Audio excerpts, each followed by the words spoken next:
And next question by MLA Vivek and MLA Sushant. Start. అధ్యక్ష, రైతుల గురించి తీసుకున్నట్లయితే ముఖ్యంగా పత్తి రైతు, మిర్చి రైతు. సపోజ్ మిర్చి రైతు గురించి చూద్దాం. సకాలంలో విద్యుత్ సరఫరా లేక వాళ్ళకి వాటర్ రావడం లేదు. పంటలు నీరు లేక చాలా నష్టం జరుగుతుంది. వాళ్ళకి విద్యుత్ సరఫరా ఉండాలని, వాళ్ళకి నష్టం జరగకుండా ఉండాలని కోరుకున్నాం.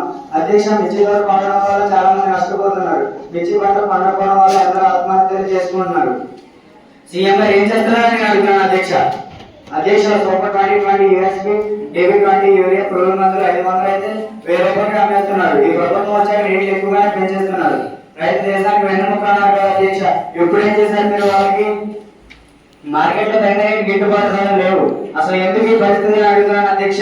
ప్రభుత్వం ఏం చేస్తుంది? గాలి తెలుసుకొని మొత్తం అంతా సీరియస్ చేస్తుందా?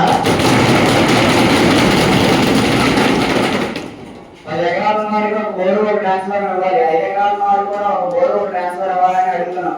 అలాగే ఈ ప్రభుత్వం పొలాలు ఉన్న వారికి మంచి సౌకర్యాలు ఇస్తారని కోరుకున్నాం అధ్యక్ష. అలాగే రాయలసీమలో వసతులు ఉండవు, పెద్ద రైతుల ఆత్మహత్యలు ఉండవు.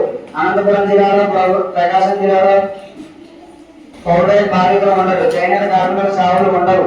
రాయలసీమ రత్నసీమ అవుతుంది. రైతుల ఆత్మహత్యలను నిర్మూలిస్తాం. మా ప్రభుత్వం త్వరగా వస్తుంది, మేము చేస్తాం. మీరు చేస్తానని అడుగుతున్నాను అధ్యక్ష.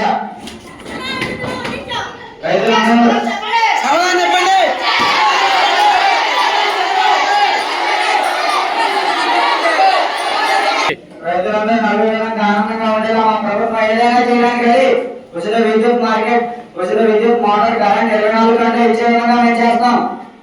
గవర్నమెంట్ వారి రైతుల సరుకులు మళ్ళీ రైతులకి తిరిగి అమ్మే విధంగా అది కూడా రైతులకి అన్ని అందుబాటులో చేస్తాం అధ్యక్ష. మా ప్రభుత్వం త్వరలో వస్తుంది, మేము ఇవన్నీ చేస్తాం. వాళ్ళు చేస్తారని అడుగుతున్నాం అధ్యక్ష. చెప్పండి, మిమ్మల్ని ప్రజలు ఎన్నుకున్నారు, చెప్పండి. ఇప్పుడు వరకు చేయాలి ఏంటి అని అడుగుతున్నాను అధ్యక్ష.